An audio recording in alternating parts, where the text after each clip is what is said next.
Hey guys. I know, I bet you're probably thinking to yourself, hey Andy and Mike, what the heck are you doing? Laying out bacon on a tray for a vegetarian chili recipe? Well, guys, that's for me to know and for you guys to find out. And that's why you gotta stick around to the end of the video to see what I'm gonna do with this, because he's right.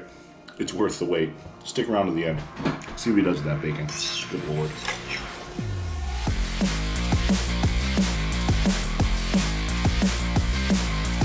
What's up, guys? Welcome back to Kitchen Studio. Welcome back to Onion Mike Media. It's me, Onion Mike. So this one, what we're doing here is we're gonna make ourselves the absolute best vegetarian chili you've ever had. It's a cool, crisp autumn evening today. And I'm thinking chili, and so is Mrs. Onion, and she was vegetarian for a really long time, and that's where this recipe kind of came from, is because we wanted to make a chili, but we wanted to make it vegetarian. So let's get to work. We'll start off with the onion like we always do.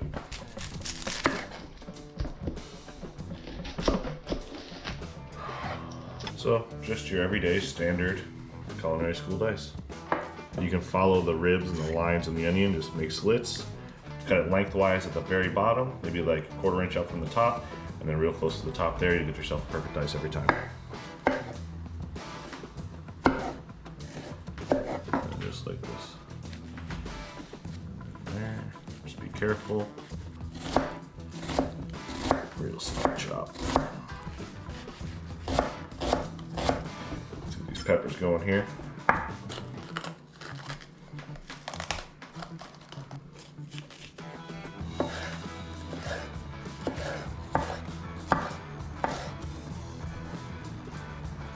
Bunch up.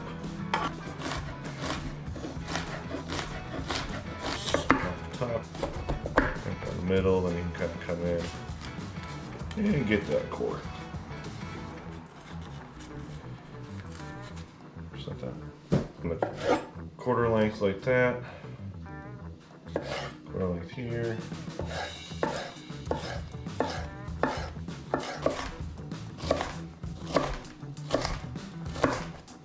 Zook. Knob off. Knob off. Now you're going to cut it lengthwise. Like that. I'm just going to slice these real thin. Cloves of garlic, we're just gonna mince. Sometimes you just gotta beat the shit out of garlic.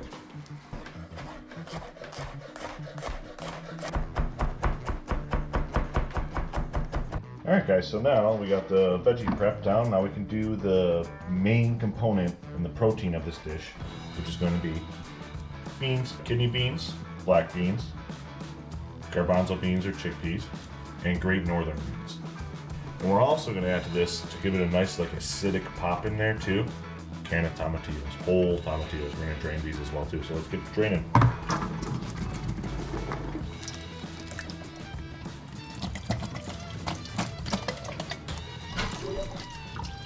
Quick rinse.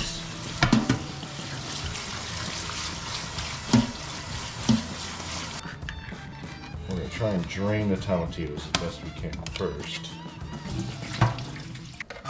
Those right in there with them. That's basically the base of our recipe between the onions, garlic, zucchini, bell peppers, and our beans and tomatillo here.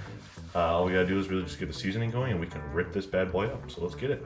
Don't forget, hit that like button, guys. If you like what you're seeing, hit that subscribe button. It goes a long way too. Make sure you leave a comment. Let me know where you're watching from, guys. Let me know if you got a friend that could really use this recipe, or if you're a vegetarian yourself, if this sounds like a great recipe to you. I need to know in those comments because I just need to keep learning, guys. Anyway, let's get back into it. We're gonna start putting together the spice blend. You can start off light. You can always add more spice. That's the key to almost everything in life. You can always add more spice to life, but start light. 1.5 teaspoons, or 1/2 of a tablespoon, which is 3 teaspoons equals 1 tablespoon. So 1/2 of a tablespoon is 1.5 teaspoons. Math. Cumin. We're also gonna do 1/2 tablespoon chili powder, obviously. So we're gonna do a teaspoon of salt, just about a little less than 1/2 teaspoon of white pepper, 1/4 teaspoon of crushed red pepper.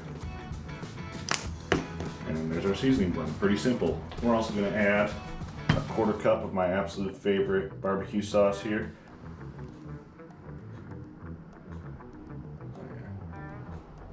Another component, which is probably gonna be the final component, is about a cup of beer. What we got right here is a nice Angry Chair double IPA. Angry Chair is a wonderful brewery down in Florida. I was there over the summer. It was just a fantastic place. I really, really enjoyed it. They make really good beers. But I'm gonna use this in my chili today because I like to use a nice IPA in chili. It gives it a better flavor profile. A lot of people like to use stouts or like red ales or pilsners. Use whatever beer you want because whatever beer you put in there, you're gonna get the nice flavor for it, and it's gonna just give it a nice more, a little bit more of a robust flavor. You know I love saying that.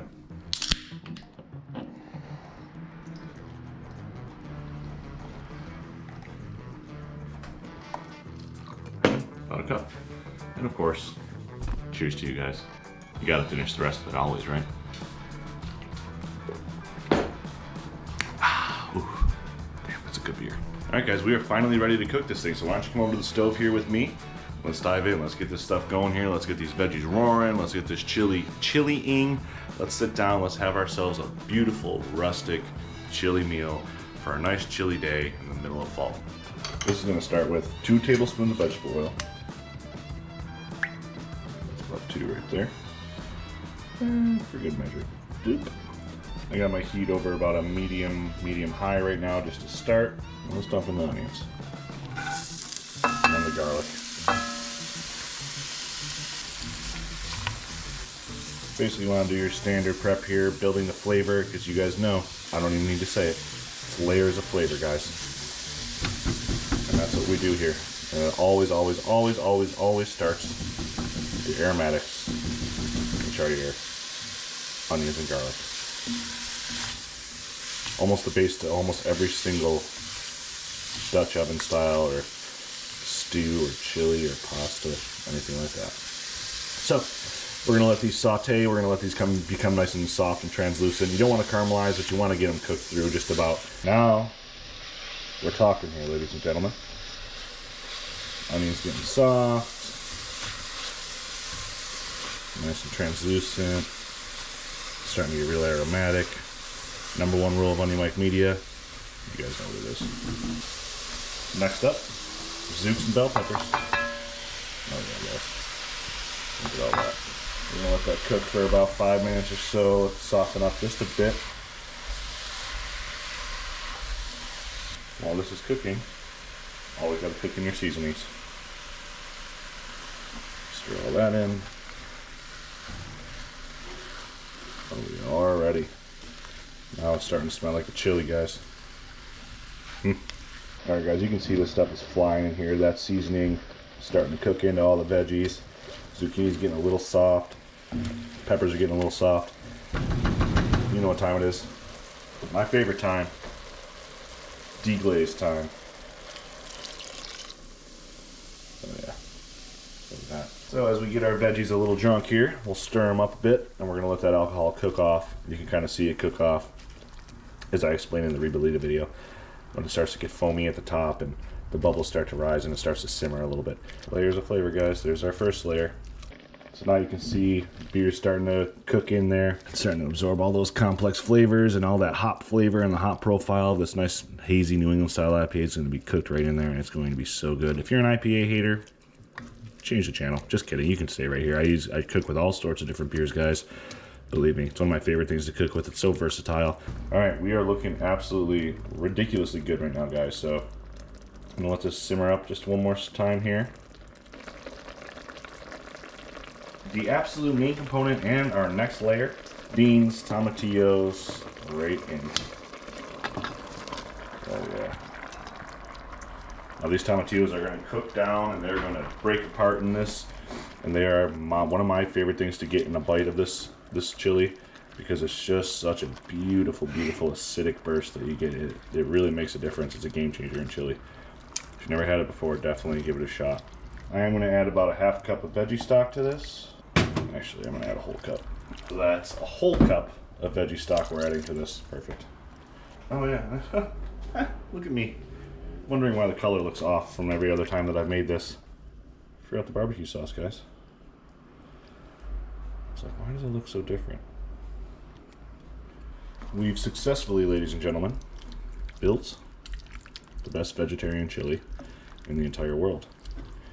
That's not a joke. You heard that right, guys. The best, I'll say it again, the best vegetarian chili in the entire world. I'd even put it up against your favorite chili. Be it your uncle's chili, your buddy's tailgate chili, whatever it is. I promise you this one's better. It's about flavor, guys. You can throw meat in a can of tomato sauce. Speaking of, that's the other thing I forgot, because it's so loose. I'm a big dumb idiot. The can of tomato sauce. There we go. Well, maybe we should have stuck with the...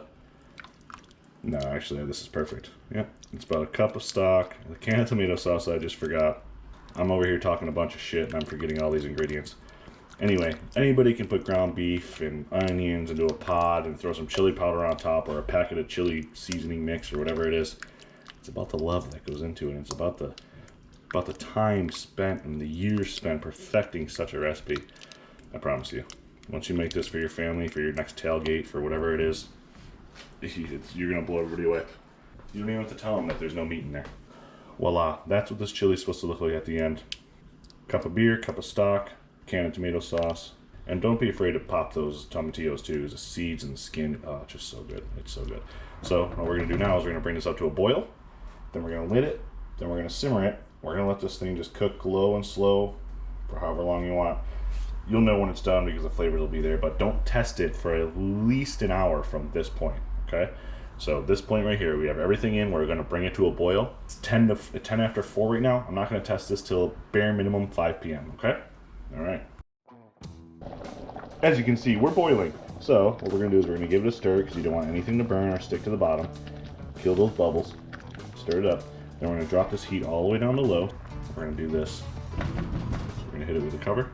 We're going to let this simmer for 30 minutes. So if you remember what I said a couple seconds ago, you don't want to taste test this for at least an hour from that point where you bring it up to a boil. So that took about 5 to 10 minutes to get to a boil after everything was in there and I kicked the heat up to high. Now we're going to go about 30 minutes of keeping this covered and letting it simmer. We're going to go in after 30 minutes. We're going to give it a good stir. That can be the first absolute earliest you can taste test it. I would even wait just a touch longer, but right around there is where you can taste test it, see where our flavors are at, see what you gotta add, what you gotta, try and balance out. But from here, let this sit, let this relax. 30 minutes, guys. It's been 30 minutes, 4:47. We covered this up at 4:17. Oh yeah. Now we got ourselves a chili here. The reason why you want it to simmer and everything like that first before you taste test it, so you can let all the flavors kind of come together over that period of time and kind of cook together. If you taste it just right at this, right when you go to boil it, nothing's going to be cooked together yet. Nothing's going to be, absorbing everybody else's flavor. It's not going to be married yet, if you will. That's starting to look like a dang good chili. Now, let's give this a quick taste. It's going to be hot. Oh yeah. Right off that bat, from the first taste, you should be able to tell whether it's at the profile of flavor that you want or not. For me, I already know that I'm going to be adding almost exactly the same amount of seasoning that I put in beforehand. It's not going to be overpowering because I put so much other liquid in here too. It's kind of muted already as it is. So this going in will make a big difference at this stage because it'll help cook together. And if this is going to sit for a while, it'll even come together even more. And even just from adding that right now, stirring it in, you should be able to tell. So get a good bite. You want a little bit of everything in there. Get the acidity from the tomatillo, the nice earthy green from the zucchini. Oh, it's absolutely perfect. Absolutely perfect. The only thing I switched out was I opted for black pepper as opposed to white pepper just to kind of give it a little bit of a volume, a little difference. The white pepper's just got a little bit more of like a cleaner spice to it, where the black pepper's just your standard black pepper flavor that it was kind of missing from this dish. We're gonna leave it uncovered for just a couple more minutes here, probably the last 15 minutes until the hour, like I said. And let this reduce just a bit. And when this is reduced, you guys will know because I'll be serving it up. All right, guys, so we just threw in the last bit of that seasoning here. This chili is on its way to being done and to being in our stomachs. As always, hit that like button, hit that subscribe button, guys. If you like what you're seeing, leave me a comment of where you're watching from and who should be eating this vegetarian recipe. Thank you for watching, as always. Onion Mike Media here. We're gonna get to serving this up here in just 1 second. Now we're talking, guys. This is a beautiful chili here that we worked on. Didn't really take that long, just a couple hours. 4-bean chili stew. Oh yeah, guys. My absolute favorite chili. It's the best chili in the world, like I've said a million times. This is the standard way to serve this chili. You can do it in a bowl, like you should. Put your cheese on top. A little bit of sour cream. Just a dollop, right? That's what Daisy says. Maybe some freshly chopped tomatoes. Give it a little color. We got ourselves a little cilantro as a garnish, right on top. Freshly chopped, that is. Just looking for your everyday chili. This is gonna be your standard right here. Take a look at that. That's kind of how you want it to look. I'll tell you right now how good this is.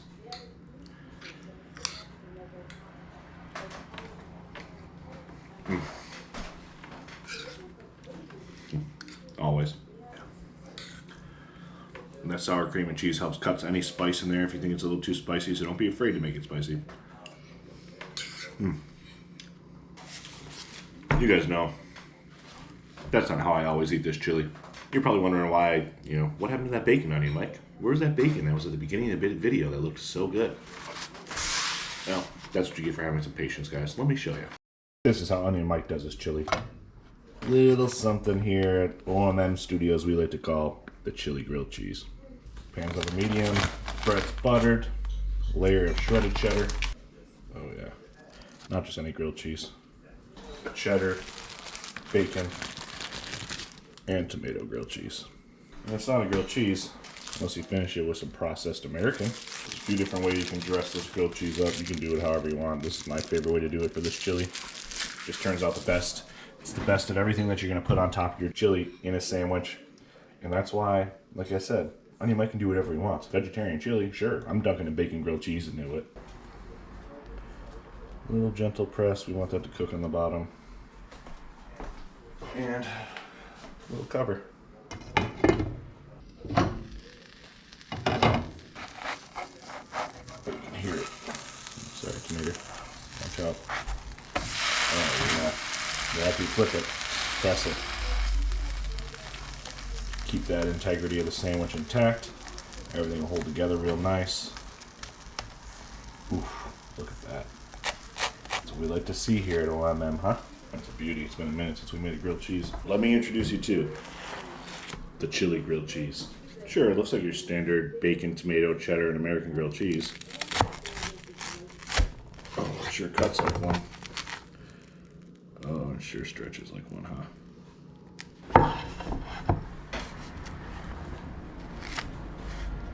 Well, why do you call it a chili grilled cheese, Onion Mike? Well, that's why. Oh yeah, just smothered.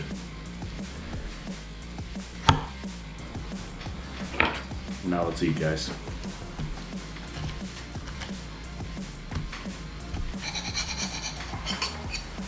Just look at this insane bite. Oh shit.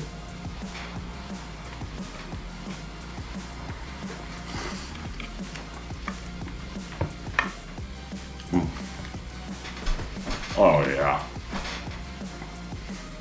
Just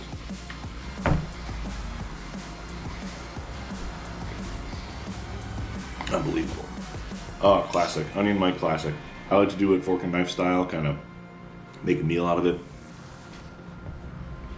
I've done it where I cut the bread or the grilled cheese into like breadsticks. Mrs. Onion likes to cut the grilled cheese into croutons and put that kind of right on top with all the other toppings in a bowl.